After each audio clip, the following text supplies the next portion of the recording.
Hi, today I want to show you how you can integrate Despia's SDKs inside of your WeWeb mobile application. So let's get right started with that. Now, when you want to integrate the Despia SDKs, there's no native WeWeb action that you can use to trigger this native functionality. It's just simply because it automatically already natively integrates with WeWeb's Vue.js platform. You don't need to install any package, any dependency for it to work.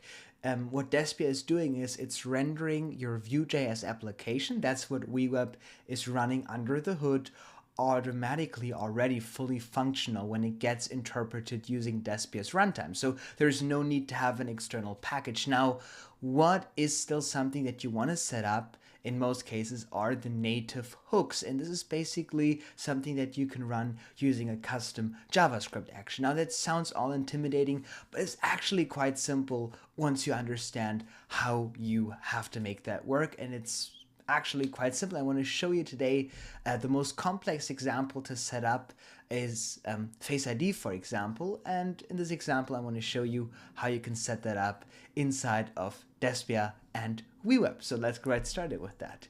So I have a simple WeWeb application interface set up inside of here, and I used WeWeb AI for the UI, and I already have that WeWeb application connected with Despia. So I now go to the Despia editor, and it's still an old preview, and I'm going to copy our SDK on the side here for biometric verification, which is, I think, one of the more complex things to set up. But once you got that sorted out, you could do anything with Despia really inside of WeWeb. And what we want to do is you want to go to actions on our page, and we want to create a new action here so that we can run this. And we have in here on execution, this is going to make our workflow shippable across, in multiple components, so it makes it movable across multiple instances. So let's call that biometric auth. There you go, and we can put it into a folder. I don't have any. And then I just simply want to do custom JS, right? So I do JavaScript, custom JavaScript, and I'll just simply go to edit code inside of here. I'll expand that, and I'll paste our code. So this is going to initialize the SDK, and we're using console logs, as you can see here, for those events. Now, we don't want to use console logs. We want to actually fire off certain WeWeb actions that are going to happen. But, in the meantime, we want to just keep those placeholders here, or we could actually comment them out for now to know that this is something we want to take a look at. Let's just comment them out for now. There you go. And we want to take a look at that a little bit later. So let's close all of that here. And now we basically have our action ready. Now we want to have another workflow actually to get that fallback, because WeWeb, if you compare that to Toddle, is not working on an event-based system where your custom code has certain events that it can call.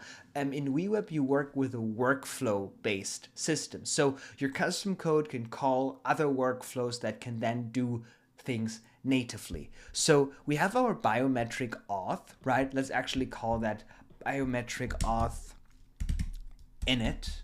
That's the initialization.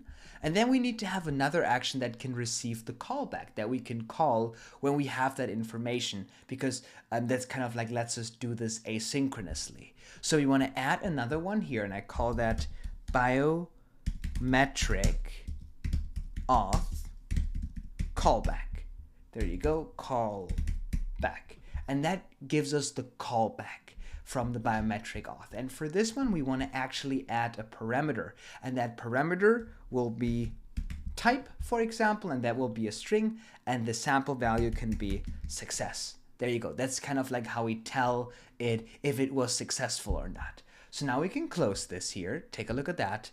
And now that we have it closed, we can simply go back to our actions here, and we can go on our callback formula, we want to, on our callback, actually want to open that and copy the ID. Now, you probably are not seeing copy ID because you want to go on more and then you want to move into development mode. That is necessary to get this kind of access because we're doing a little bit more advanced things in WeWeb today. So you want to go back to actions and we want to go on BioAuth init. That kind of like starts the initialization process.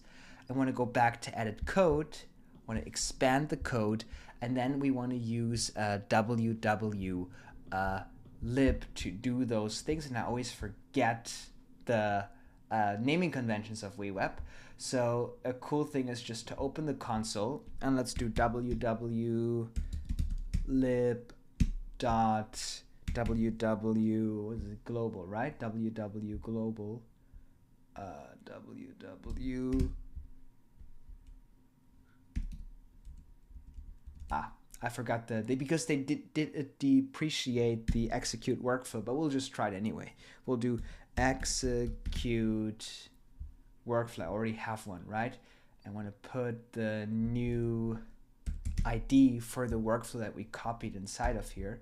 And now it tells me, yes, I need to do WW workflow. So that's the new one because I did change it to a new model. So we got to do WW lib dot what is it? WW workflow, and that's the new one. That's kind of like what we want to use. We want to put this ID of the workflow in here, right? Then we want to do comma, and we need to pass on in an object the type of value that we're trying to get to it. So that would be type, right? And then we're going to do a test value here of success. There you go. And now we should be able to see that process was fulfilled. There you go. So that should be all good now. And now we can set this up in our workflow. So here's the idea, how we want to kind of like set this up. We have this workflow here, biometric auth init. That's triggering the biometric auth principle. Now, this code inside of here, as you can see, if I open this, has certain states. It has, if we open that here real quick, it has an on success, it has an on failure, and an on unavailable. Now, those need to trigger certain native WeWeb actions, and we want to have those available to us. In WeWeb, we don't have events that we can directly bound to it. We want to fire off another workflow that can give us that callback, and that will then give us, you know, that data back into WeWeb to make it easy processable in their NoCode interface. So for that, this is kind of like the receiver getting the context, getting the values coming back from the verification process that happens outside of WeWeb. It's a common principle if you're working with external SDKs inside of WeWeb. So let's take a look at parameters here. We have our type parameter that's all set up. So inside of here, we will add some code later on, but that should be good for now. For now, we can just add a really quick, for debugging purposes, some custom JavaScript in here to just do an alert. Or actually, yeah, we can just do that. We can just do an alert, and we can type in here. Actually, we can take the alert, and we can take the parameter. There you go, right? So we can take the parameters so we can see what method was called, but we'll make this dynamic so that we can actually work with it at a later given time. So that's kind of like how the principle should be working when we work with those things in WeWeb. So now we got that ID. Let's just copy that again to make sure. We go to actions, we take the callback, we copy the ID of the callback workflow, right? And we want to go back to our action here, to our init that kind of like produces the initialization for this biometric auth SDK. And let's start with success. On success here, we want to do WW lib dot WW workflow dot execute, what was it, dot execute global workflow. Let's go and inspect again. WW, yeah, here you go. There we go. We want to take WW lib dot WW workflow dot execute global. So we do execute global. There you go. We can put this in the formula, and then in quotes, we're going to paste our workflow ID. After that ID, we're going to add a comma. We're going to add an object. We're going to add the type, and then we're going to go inside of here and add success. There you go. So we got www.lib.www workflow execute global execute global. There you go. That should work. And that's kind of like how we trigger that workflow and pass on a dynamic parameter to get that callback again natively inside of WeWeb. I want to do the same thing here. This parameter will be failure, and then we're going to add the same thing inside of here, and we're going to add unavailable. There you go, unavailable. So now we have those events that are triggering our workflows in WeWeb. So we can close this here, and that kind of like gives us the fallback. So that's basically it. And now we can bind this with our button that should start that Face ID initialization process. You can do this on load, you can do this on an API call, but in this example, to simplify things, we're just going to bind it to a button. The cool thing is, because it is a page workflow here, you could also do a global workflow, it is reusable. So I can now go inside of here on my workflow, and I create a new workflow for this button. I'm going to go on click, and then I'm going to take execute workflow, right? I'm going to then do execute workflow. I'm going to take biometric auth init, right? That's going to initialize the workflow. Let's call this bio auth here. There you go. We can close that, and that will start the biometric authentication process. Then when this authentication process is done, if we take a look at the code again, we have the init code. This runs some custom JavaScript. There you go.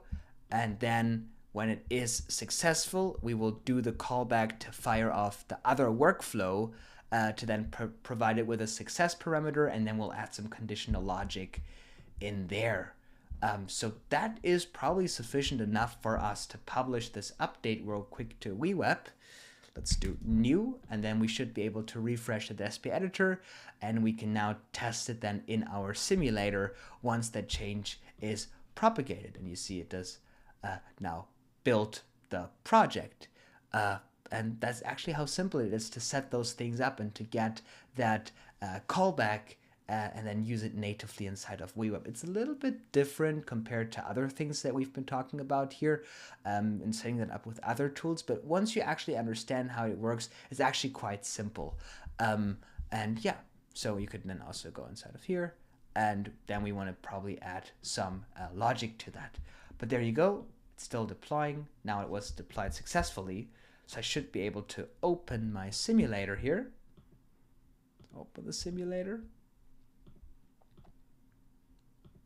Simulator not opening. Let's go to device. Let's open an iPhone 15 Plus. There you go. Got my iPhone. And now I should be able to have that WeWeb application running in here. Actually, that was a bad idea, taking a device. Let's take iPhone 15 Pro, because I do already have that initialized. I need to reboot that, I hope. There you go. I should now be able to authenticate, open the WeWeb application, and now I'm in the application. Let's take a look at that.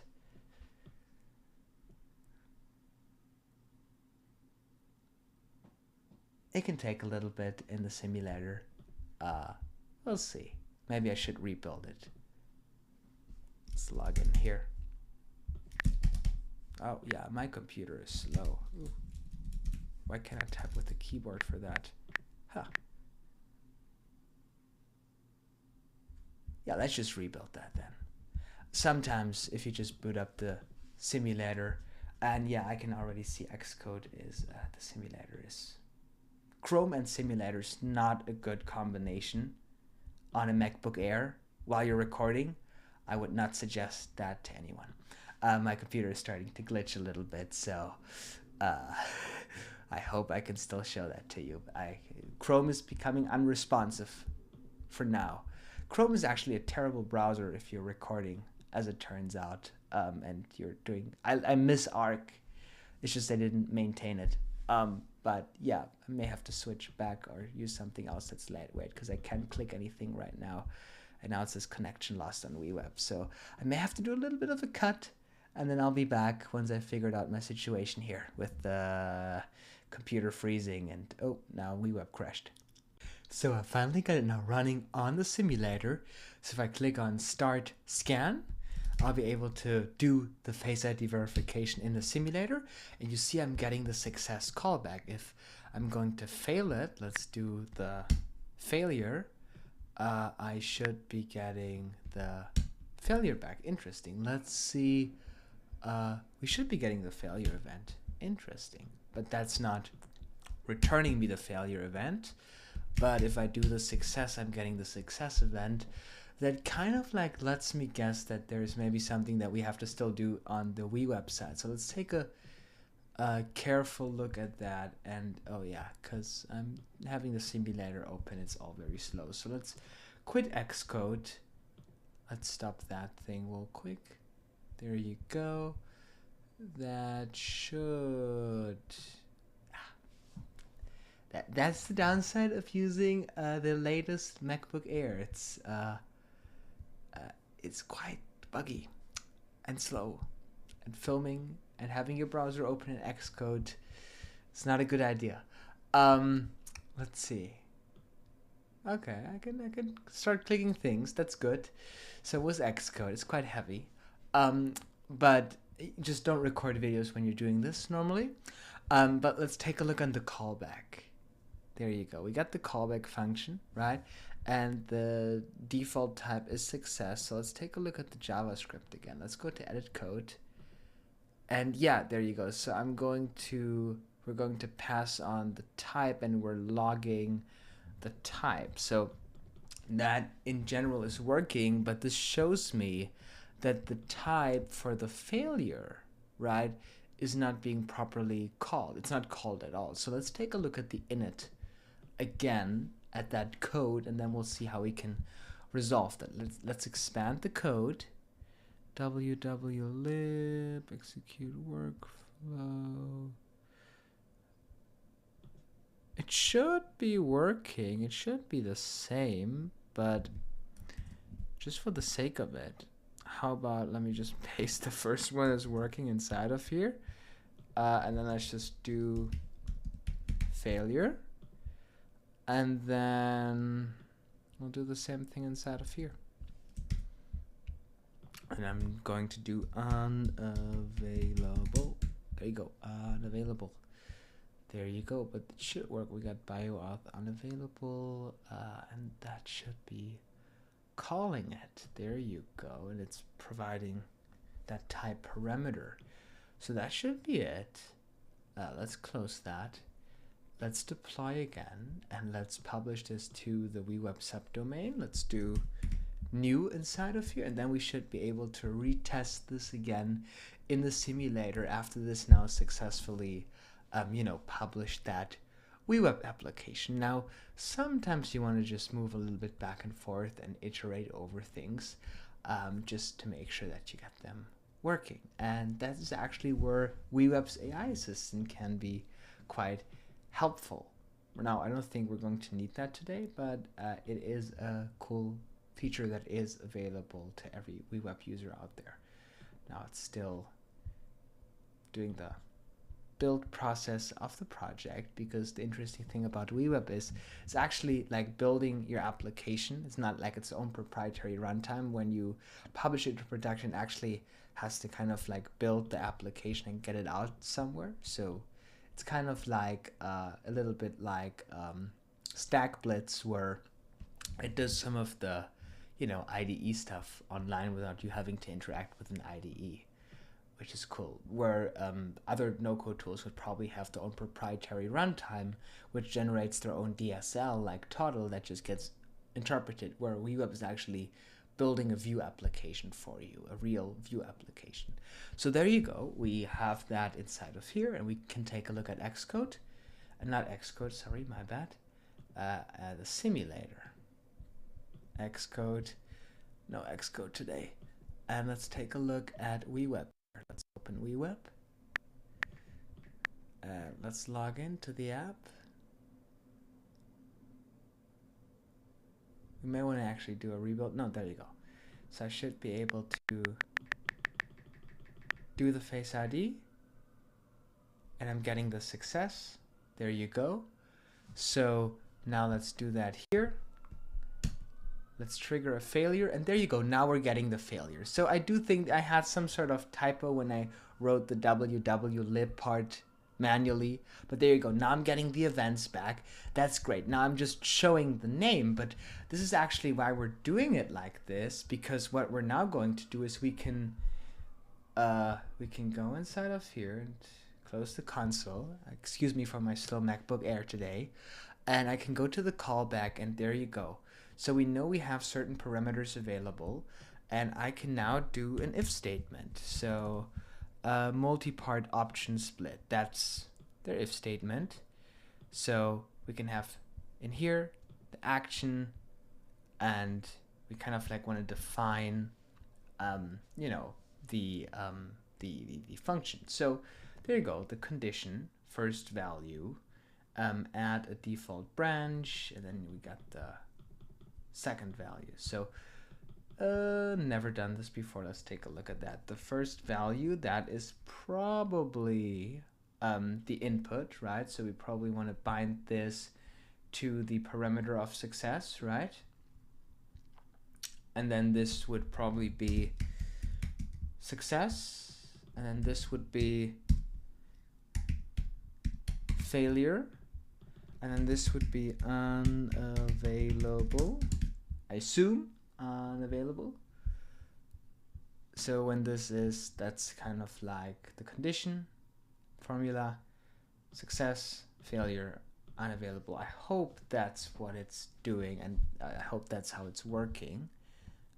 We'll try that. Multi-part options, but maybe I gotta do some research on that real quick. And you can see my computer is super slow thanks to Xcode. There you go. WeWeb option split. There you go. Let's double check their documentation. Multi-split option. Oh, damn. Oh yeah, it's basically actually interesting. It's kind of like, let's see, split formula. No, that's not what we're doing.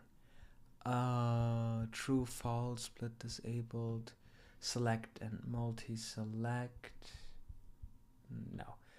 Let's see. Do we have something? True, false.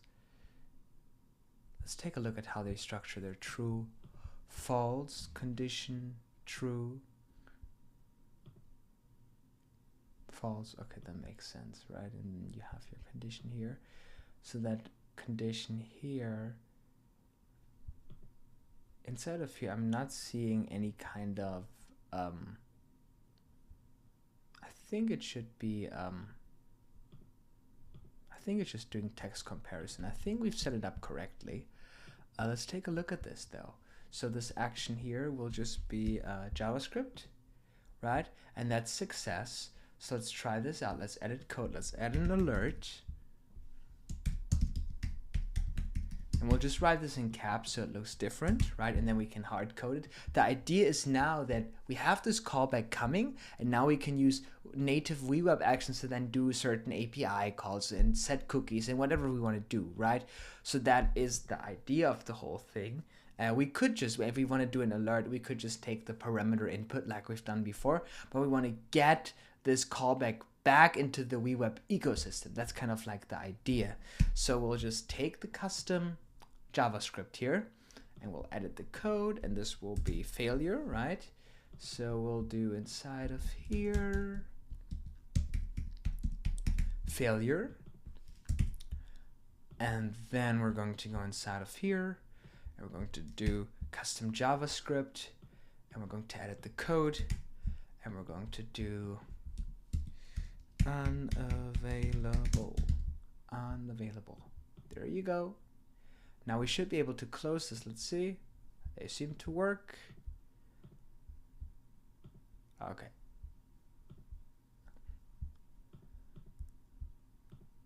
That looks good. It seems to default with success. So that should be it. How about we take a look at the simulator again? And we'll see if that works. Because now we are using the custom, the custom JavaScript formula. Let's take the device, iPhone 15 Pro, right? We're using the custom JavaScript formula to call the SDK, and then we're getting the callback natively back inside of WeWeb, and then now we have the branches to run native WeWeb actions when we want to work with them. So we're not working with JavaScript to do those kinds of native things. We have that feeding it back into the WeWeb ecosystem, which is pretty nice. So now I should be able to click here, authenticate, and actually it still has the old one because I forgot to deploy it. In WeWeb, it's not like real time. You have to deploy, and it has to build the application because it is a code generation tool and not kind of like its own proprietary runtime. So let's put the name in here. We'll publish the branch, and then we'll take a look at that again. But as you can see, we now have the ability here to run this custom JavaScript to call the Despia SDK to get that kind of functionality going. And when we're calling the certain events, we're feeding the data back using wwlib into, there you go, we're going to get that back into other action that will be called remotely using the JavaScript functionality here. So in the callback action, that will call the callback action, right? And then when we have the callback action inside of here, and as you can see, my computer is completely freezing because I have Xcode open and it's a super heavy application and the simulator and all that kind of stuff. And I'm using Chrome, which is draining my resources today, and I have Zoom open and all that kind of stuff. But then we're getting that natively back inside of here, right? And that's pretty cool. So now we're getting that natively back inside of here. So that should be good. So now we should be able to close it. Let's take a look at the WeWeb thing that was published successfully a minute ago. Let's take a look at the simulator here. And let's open the application again. We should be able to authenticate in the application. And now we should be able to go in our application once it's all booted up. My computer is very slow today. And I should be able to then run the biometric authentication in the simulator. And we're still getting the old success. Now we're getting the new success. So take a look. Yeah, my computer is slow. Excuse me for the simulator. It's also quite buggy. I think that doesn't matter if I were to close that. So let's just really quick, take a look at that application again. Let's boot this up. And we now should be in a fresh session. I should be able to click on here, authenticate. Interesting, I'm still getting the old success. It's probably because we have some old code still in there. But you see we get the new success that comes from the branch. And then if I go back inside of here and trigger a failure, I'm getting still the old failure, but now I'm getting also the new failure. So that works. Now we just probably want to clean up the action a little bit on the callback because I'm still running this custom JavaScript here that's causing the old one. So we just want to delete that. And then we have the branch. And then we have those branches here. Now I just have placeholders here for running custom JavaScript. You may want to do an API call on success. You may want to do a redirect on failure. You may want to show a pop-up on unavailable. That's something that's completely up to you, but that's how you get the data outside of WeWeb to have Despia handle the native functionality, right? And then you get the callback data by calling the workflow again back into WeWeb so you can work with the data, with the events that Despia, that the native mobile app, the native device is giving you, and work with it in the ecosystem that you're already familiar with and that you already love. And that's how you set that up. And we'll do another video on in-app purchases because that is probably also very exciting. Data handling is very essential for that as well. And then we'll do all of the SDKs that we have available and provide videos for that so it gets easier to set that up. But I do think Face ID is a good starting point to understand the principle, how that is structured, how we want to work with events, with WeWeb. And if you have a better way of implementing that, please let me know, because I wouldn't call myself a WeWeb expert. I'm far from being a WeWeb expert. This is just the way that I found how it's possible. But if you have a better solution out there, please let me know. Please share that with me. I would highly appreciate that. So thank you so much for watching. I really appreciate it. I can't wait to see what exciting mobile applications you're going to build using WeWeb